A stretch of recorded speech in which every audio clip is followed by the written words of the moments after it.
The constraining force of the illusion grows as the contagion spreads and the number of its victims increases.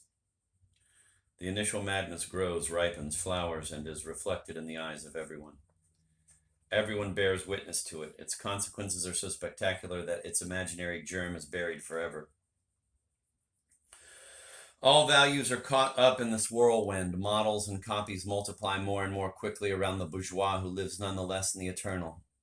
Eternally ecstatic before the latest fashion, the latest idol, the latest slogan.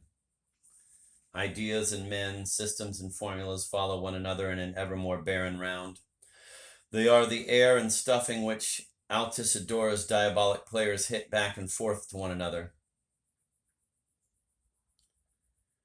As always in Cervantes, the literary aspects of suggestion are particularly emphasized.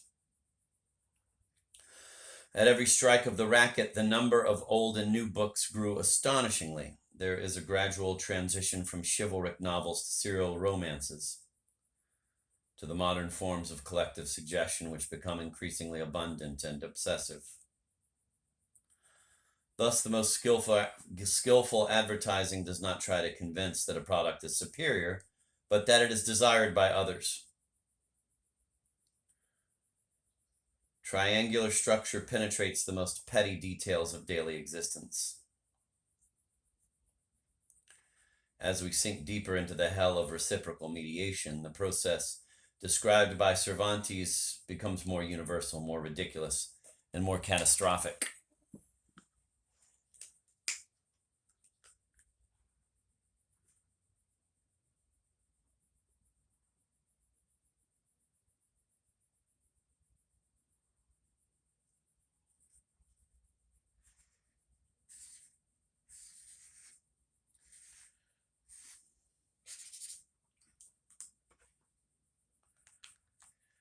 We have said that at the origin of a desire there is always the spectacle of another real or illusory desire. There would seem to be many exceptions to this law. It is Mathilde's sudden indifference which excites Julian's desire. A little later, it is Julian's heroic pretense of indifference, even more than the rival desire of Madame de Fervaux, which reawakens Mathilde's desire. Indifference plays a role in the genesis of these desires, which would seem to contradict the results of our analyses. Before this objection is answered, something else must be said parenthetically. In sexual desire, the presence of a rival is not needed in order to term the desire triangular. The beloved is divided into both subject and object in the lover's eyes. Sartre perceived this phenomenon and based his analysis of love, sadism, and masochism on it in being and nothingness.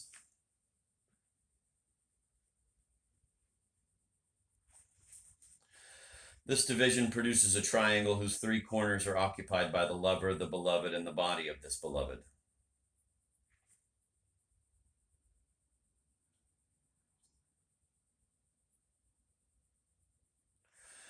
Sexual desire, like other triangular desires, is always contagious.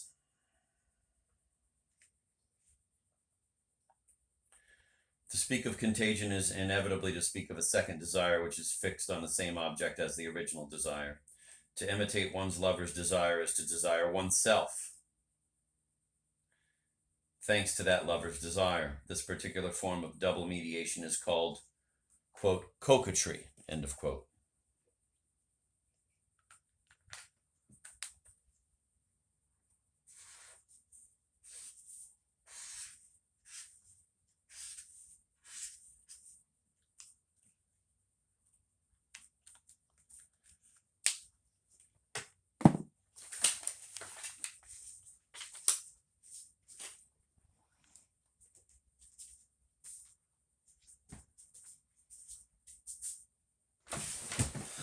The coquette does not wish to surrender her precious self to the desire which she arouses, but were she not to provoke it, she would not feel so precious.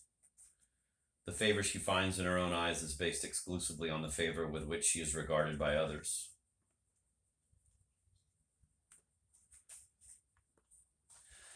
For this reason, the coquette is constantly looking for proofs of this favor. She encourages and stirs up her lover's desires, not in order to give herself to him, but to enable her the better to refuse him.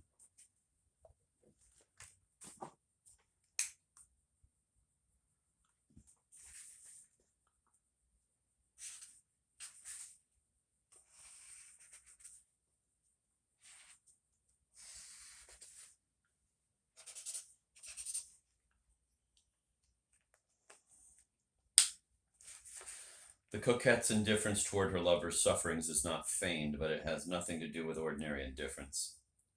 It is not an absence of desire. It is the other side of a desire of oneself. The lover is fascinated by it. He even believes he sees in his mistress' indifference that divine autonomy of which he feels he has been deprived and which he burns to acquire.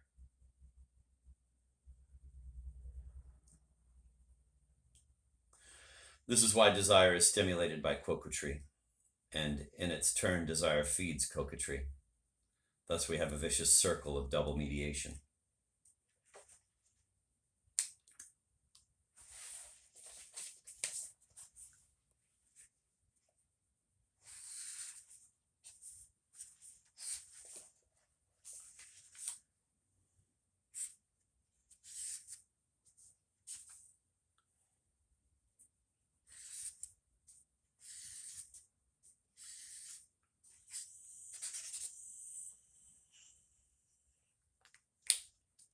The lover's despair and the loved one's coquetry increase step by step together, for the two sentiments are copied from each other.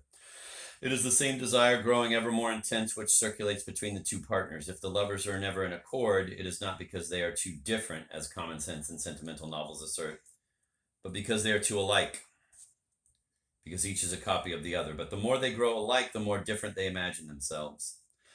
The sameness by which they are obsessed appears to them as an absolute otherness.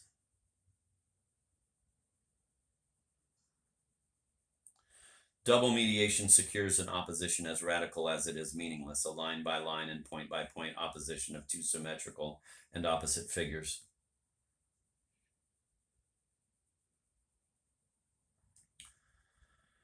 In this case, as in others, it is nearness which brings about the conflict. A fundamental law is involved which has as much control over cerebral love as it has over social evolution. This proximity, never known but always felt, is the cause of the lover's despair. He cannot despise the loved one without despising himself. He cannot desire her without her desiring herself.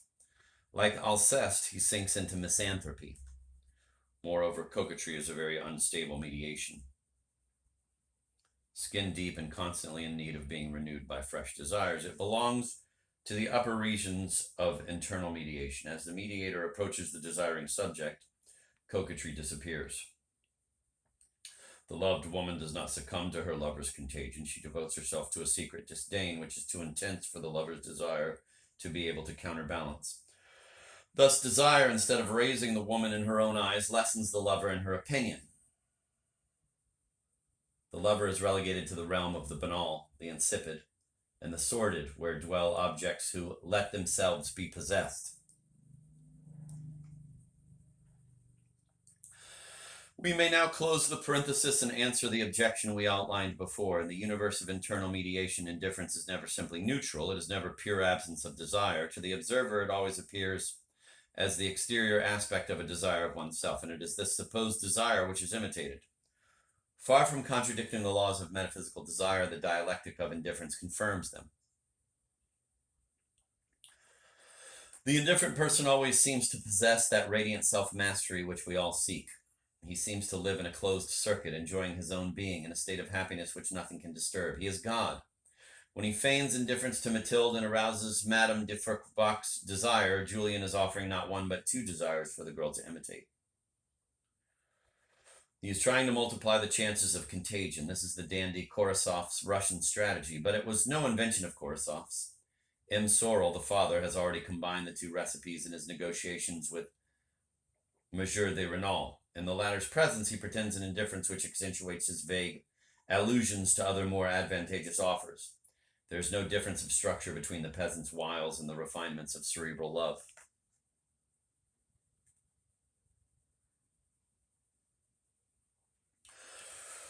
In the world of internal mediation, every desire can produce other rival desires. If the desiring subject yields to the impulse which draws him toward the object, if he reveals his desire to others, then he creates new obstacles at every step of the way and strengthens already existing ones. The secret of success in business as well as in love is dissimulation. One must hide the desire one feels and pretend a desire one does not feel.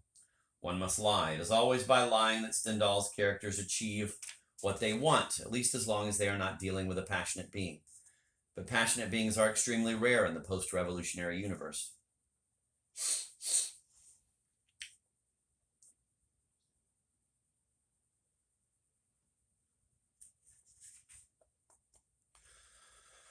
Stendhal remarks again and again that to show a vain woman that one desires her is to show oneself inferior.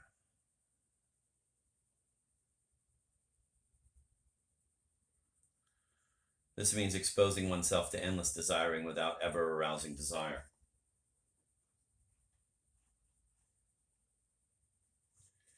When double mediation invades the domain of love, all hope of reciprocity vanishes. In his notes, Flaubert formulates this absolute principle that, quote, two beings never love each other at the same time, end of quote. Marie-Jeanne Dury, Flaubert et ses projets inédits. All communion has disappeared from a sentiment which is defined by communion itself. The word outlives the thing and designates the contrary of what it originally designated. Deviated transcendency is always characterized by a slant in language which is both subtle and glaring. The love of Mathilde and of Madame de Renal are as different as day and night, yet the same word is used for both sentiments.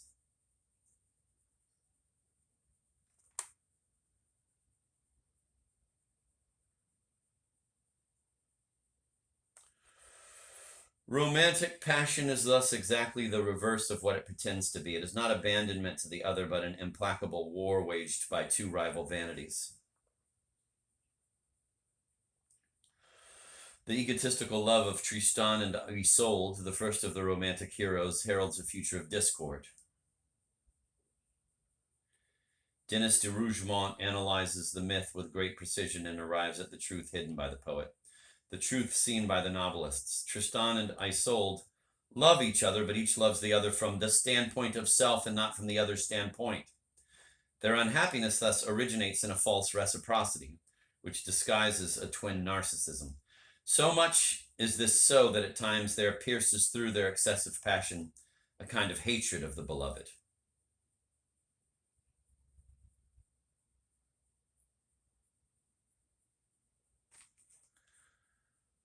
That which remains implicit in the lovers of Thomas and of Bérulle is completely explicit in the Stendhalian novel.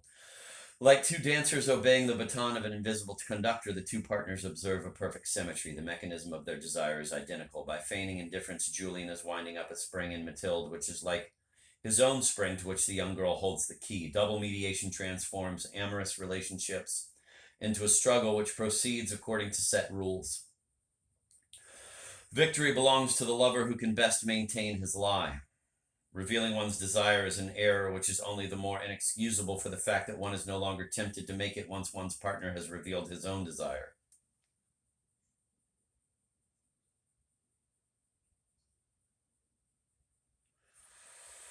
Julian made this mistake at the beginning of his relationship with Mathilde. He let down his guard for one moment. Mathilde was his. He did not know how to hide from her his happiness, rather mediocre, it is true, but sufficient to make the Venetus recoil from him. Julian succeeds in reestablishing the situation only by a truly heroic effort of hypocrisy. He must expiate one moment's frankness by a mountain of lies. He lies to Mathilde, he lies to Madame de Fervaques, he lies to the whole de la Mole family. The accumulated weight of these lies finally tips the scales in his favor. The current of the imitation is reversed, and Mathilde throws herself into his arms. Mathilde admits that she is a slave. The word is not too strong, and it reveals the nature of the struggle. In double mediation, each one stakes his freedom against the others. The struggle ends when one of the partners admits his desire and humbles his pride. Henceforth, no reversal of imitation is possible. For the slave's admitted desire destroys that of the master and ensures his genuine indifference. This indifference, in turn, makes the slave desperate and increases his desire. The two sentiments are identical since they are copied from each other. They exert their force in the same direction and secure the stability of the structure.